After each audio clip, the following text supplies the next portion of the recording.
ऊपर से नीचे आने पर इसका डेंसिटी इंक्रीज होता है। यही कारण है कि अल्कली मेटल में लिथियम को छोड़ करके बाकी सबों को केरोसिन ऑयल में रखते हैं, लेकिन लिथियम को आप केरोसिन ऑयल में नहीं रख सकते हैं, क्योंकि केरोसिन ऑयल की तुलना में लिथियम का डेंसिटी कम होता है।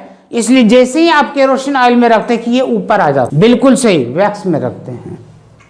मेल्टिंग पॉइंट और बॉइलिंग पॉइंट, याद रखिएगा किसी का मेल्टिंग पॉइंट और बॉइलिंग पॉइंट उसके सॉफ्टनेस के ऊपर डिपेंड करता है। जो हार्ड होगा उसका मेल्टिंग पॉइंट और बॉइलिंग पॉइंट हाई होंगे, जो सॉफ्ट होगा उसका मेल्टिंग पॉइंट और बॉइलिंग पॉइंट लो होगा। तो हम लोगों ने देखा था कि ऊपर से नीचे आने पर सॉफ्टनेस क्या हो रहा था, इंक्रीज हो रहा था।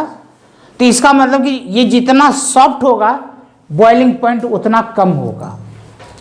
तो यानी कि यहाँ पर मेल्टिंग पॉइंट और बॉइलिंग पॉइंट क्या होगा, डिक्रीज होगा। क्या, ऊपर से नीचे आने पर इसका मेल्टिंग पॉइंट और बॉइलिंग पॉइंट डिक्रीज होते हैं। 12th नंबर में एक बात लिख ले, हाइड्रेशन। यहाँ पर हाइड्रेशन एनर्जी डिक्रीज होता है। ब्रैकेट में यहाँ पर लिखना चाहते लिख सकते हैं ड्यू टू इंक्रीज साइज।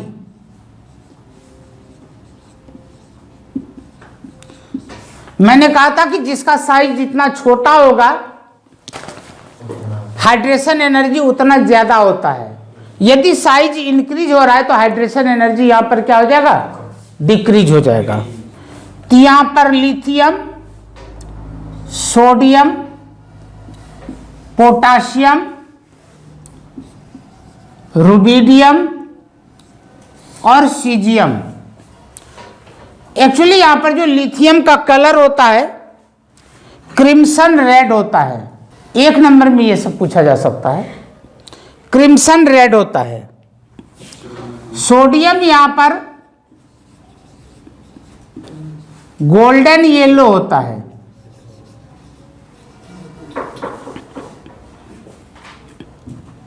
और यहां पर जो पोटाशियम और रुबिडियम है ये दोनों वायलेट कलर के होते हैं। बस यहां पर फिर भी थोड़ा सा फर्क तो मैं डाल ही दूं। जो पोटाशियम होता है ये हल्का यानी कि लाइट वायलेट होता है, हल्का वायलेट होता है, और ये थोड़ा डार्क होता है, और ये ब्लू होता है। जब कभी आप लोग सॉल्ट एनालिसिस करेंगे तो वहां पर फ्लेम टेस्ट होता है। वहां पर उसे जला करके उसके रंग को देखना पड़ता है कि फ्लेम का कलर कैसा है। तो यदि फ्लेम का कलर गोल्डन येलो हुआ तो शायद वह सोडियम हो सकता है। ठीक है, तो यहां पर सबों का अपना अलग अलग कलर होता है। हालांकि फिर भी ये कंपटीशन के लिए इंपॉर्टेंट है, आपके बोर्ड के एग्जाम के लिए उतना कोई खास इंपॉर्टेंट नहीं है। तो जिनको कंपटीशन की तैयारी करनी है वो जरूर याद रखेंगे। उसके बाद फोटो इलेक्ट्रिक इफेक्ट, यहां पर खुद भी दिमाग यूज कर सकते हैं कि ऊपर से नीचे आने पर आयनेशन एंथैल्पी क्या हुआ था, लो हुआ था क्या। तो जिसका आयनेशन एंथैल्पी जितना लो होगा वहां पर फोटो इलेक्ट्रिक इफेक्ट उतना ज्यादा होगा। ठीक है, तो इसका मतलब कि यहां से यदि आप नीचे ले लें तो इसके ऊपर फोटो इलेक्ट्रिक इफेक्ट बहुत ज्यादा पड़ेगा। यानी कि इसका यूज वोल्टेज, ये क्या कहते हैं, फोटो इलेक्ट्रिक सेल यानी कि सोलर प्लेट वगैरह बनाने में यूज किया जा सकता है। लिथियम के ऊपर फोटो इलेक्ट्रिक इफेक्ट का ये उसका इफेक्ट बहुत कम पड़ता है क्योंकि इसका आयनेशन एंथैल्पी ज्यादा होता है। तो यहां पर इसको इस तरीके से भी याद रख सकते हैं कि except lithium all other element shows photo electric effect, यानी कि लिथियम को छोड़ करके बाकी सभी यहां पर फोटो इलेक्ट्रिक इफेक्ट को शो करता है, लेकिन ज्यादा शो कौन करेगा, नीचे वाला element. Chemical properties of alkali metals, number 1 में देखिए, यदि आप यहां पर विद एयर लेते हैं तो एयर में यहां पर हवा पानी सब कुछ आ जाते हैं। ठीक है, लेकिन मैं यहां पर एयर का मतलब ऑक्सीजन ले रहा हूं, ठीक है।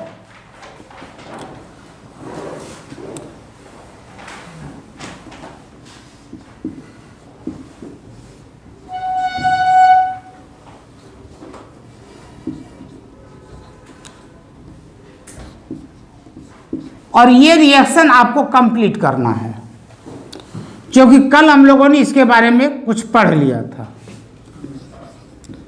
With water.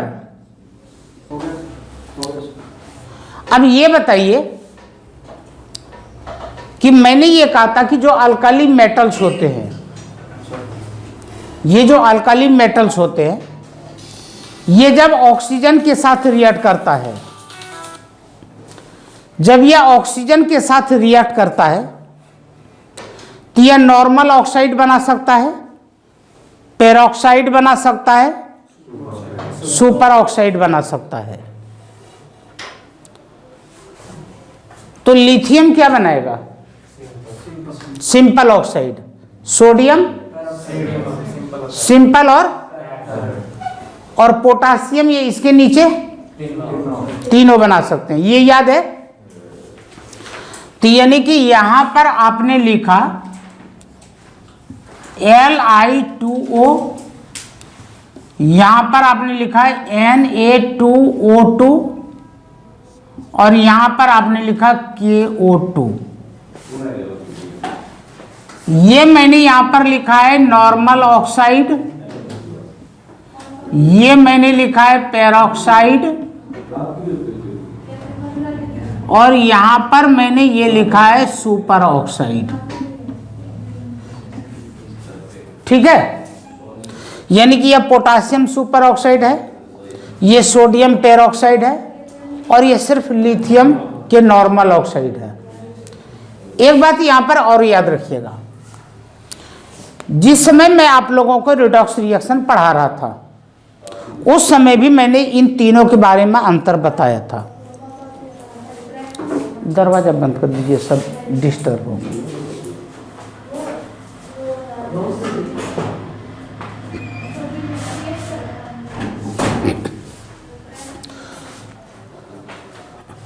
तो जो नॉर्मल ऑक्साइड होता है, इसके ऊपर 2 निगेटिव होते हैं, यहां पर 1 निगेटिव होता है, कुछ जगह O2 और 2 माइनस लिखा हुआ मिलता है, या कहीं पर O के ऊपर 1 माइनस लिखा हुआ मिलता है।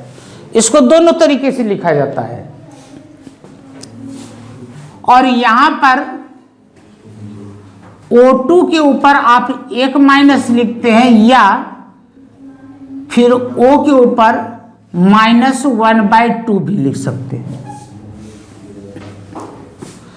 यदि कहीं पर O और O इस तरीके से लिखा हुआ है तो यह पेरोक्साइड है,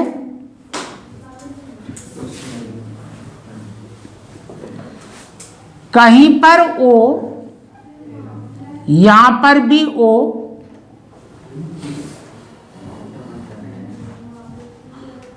1 2 3, यदि इस तरीके से लिखा हुआ है तो यह सुपर ऑक्साइड है।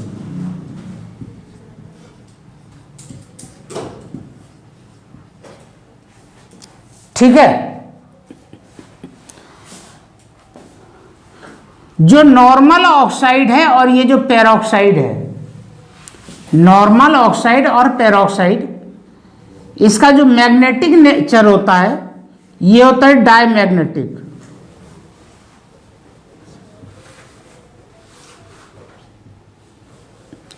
और जो सुपर ऑक्साइड होता है ये होता है पैरामैग्नेटिक।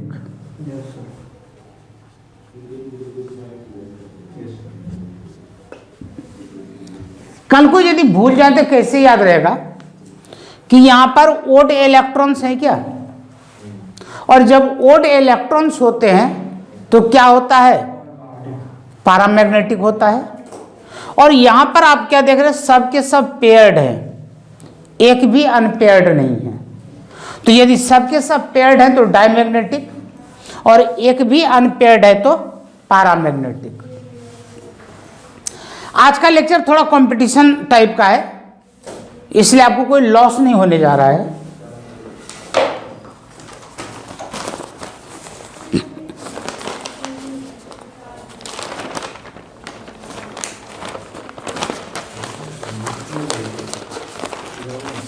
आप लोग सोच रहे होंगे कि पढ़ाना बिल्कुल ईजी है, पहले ये सब मैं तैयार कर रखा था, ठीक है ना, तब ना दिमाग में रहेगा।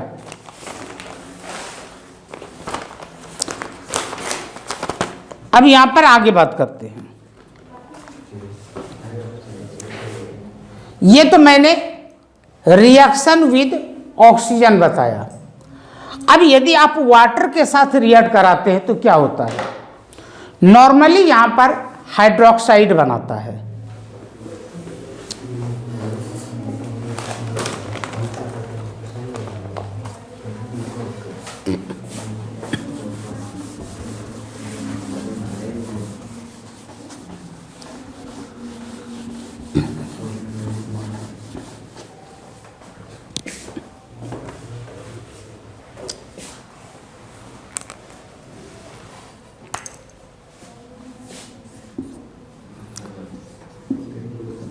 यहां पर लिथियम हाइड्रोक्साइड प्लस हाइड्रोजन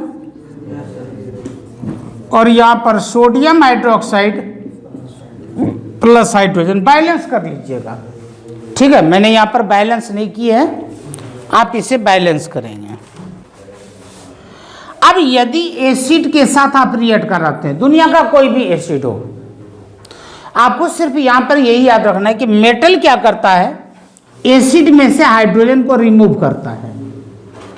तो ये यहां पर बनाएगा NaCl प्लस हाइड्रोजन गैस, यहां पर Na2SO4 प्लस हाइड्रोजन गैस। समझ में आ गया? क्योंकि इसका काम यहां से हाइड्रोजन को रिमूव करना है और जो इसका निगेटिव पार्ट होगा उसके साथ ये जुड़ जाएगा। अब यहां पर आप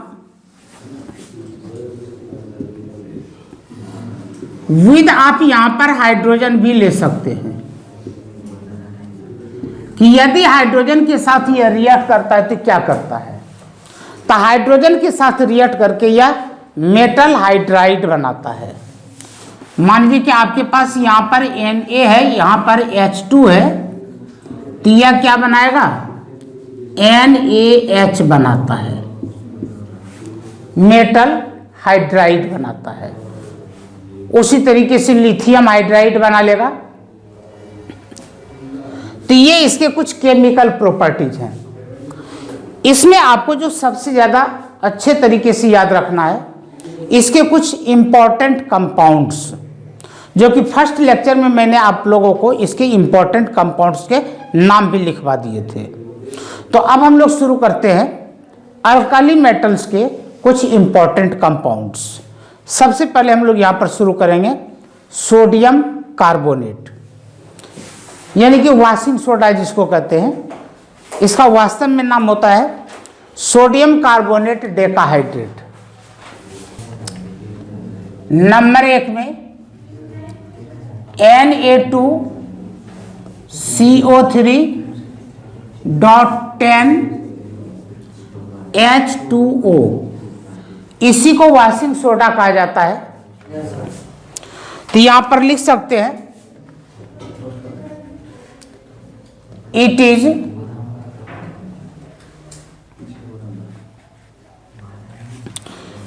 prepared by,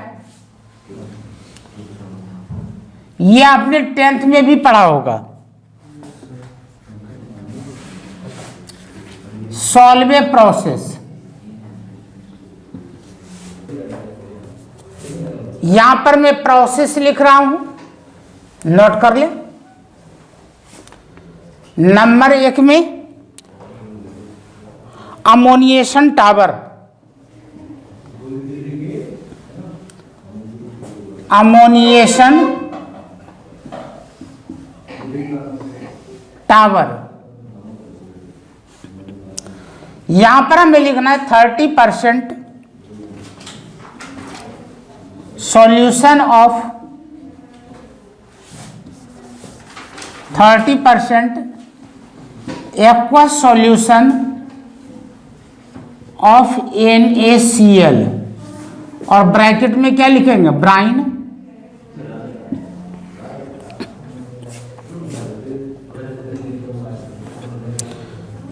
is introduced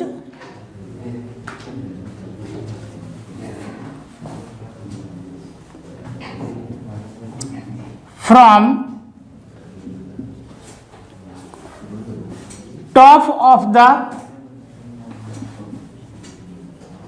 tower.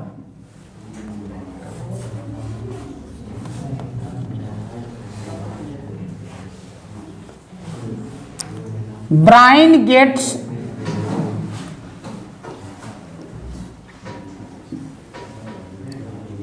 saturated with ammonia. मैंने आपको क्या कहा था कि सोडियम क्लोराइड का सॉल्यूशन है जिसे ब्राइन कहते हैं, उसमें आपने अमोनिया को डाल दिया तो अब वो क्या बन गया, अमोनिएटेड ब्राइन बन गया। तो यही, हाँ, ये अमोनिकल ब्राइन बन गया। तो वही यहाँ पर क्या हो गया, सैचुरेटेड विद अमोनिया। पहला काम हमारा ये है कि आपने जो यहाँ पर ब्राइन बनाया था उसे अमोनिया के साथ क्या करना है, सैचुरेट कराना है। Second step, carbonation tower.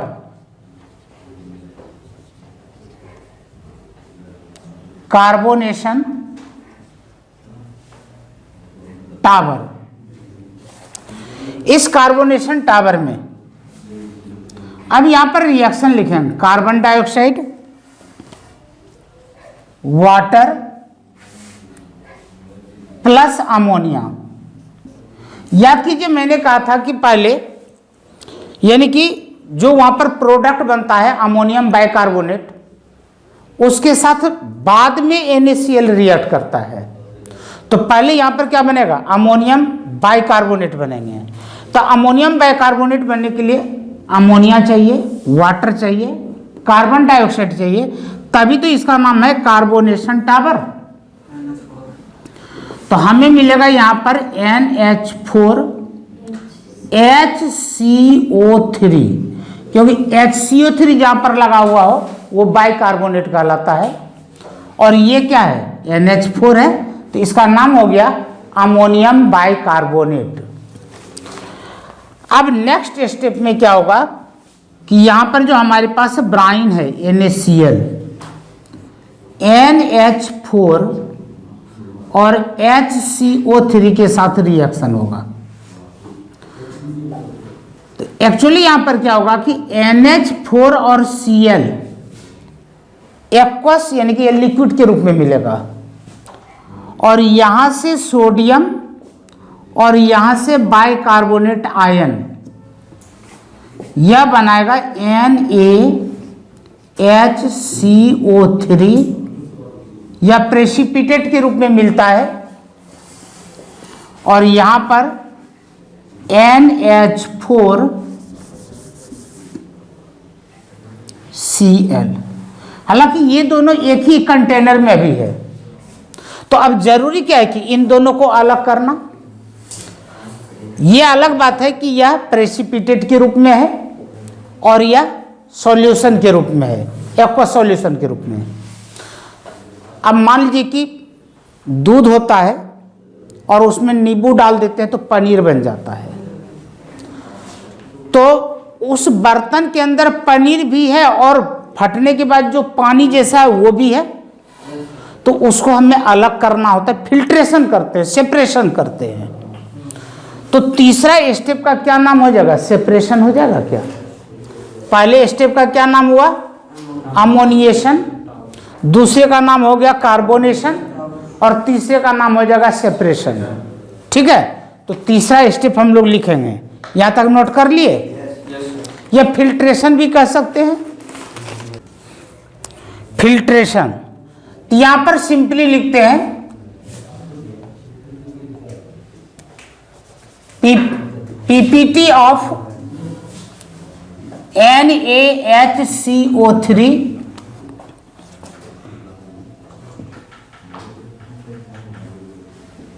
is separated from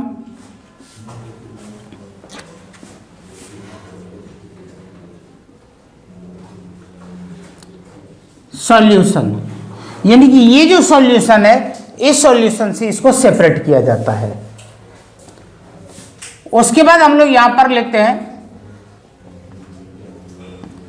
calcination. ये कैल्सिनेशन का मतलब क्या होता है भाई? हाँ, विदाउट ऑक्सीजन। बिल्कुल सही। कैल्सिनेशन का मतलब होता है कि heating in the absence of air, यानी कि एयर के अब्सेंस में जब हम किसी भी चीज को हीट करते हैं तो उसे कैल्सिनेशन कहा जाता है। ठीक है, तो इसका मतलब कि अब जो हमें यहां पर ये चीज मिला है इसे एयर के अब्सेंस में हीट करेंगे।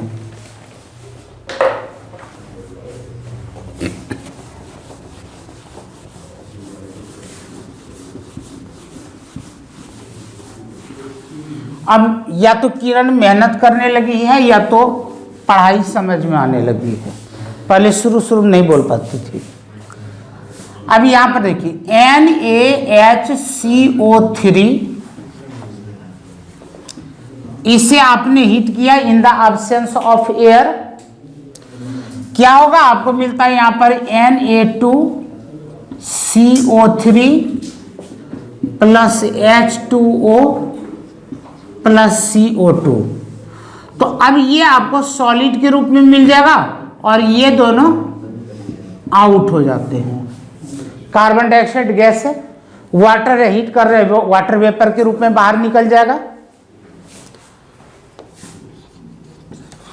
उसके बाद सबसे लास्ट में लिखते हैं क्रिस्टलाइजेशन। क्रिस्टलाइजेशन देखिए, चीज मैं वही कर रहा हूं लेकिन इसको एक तरीके से लिख रहा हूं तो इसमें आपको नंबर मिलेंगे, मार्क्स मिलेंगे, और रेंडमली आप यूं लिख देंगे तो उसके कोई मार्क्स नहीं मिलेंगे।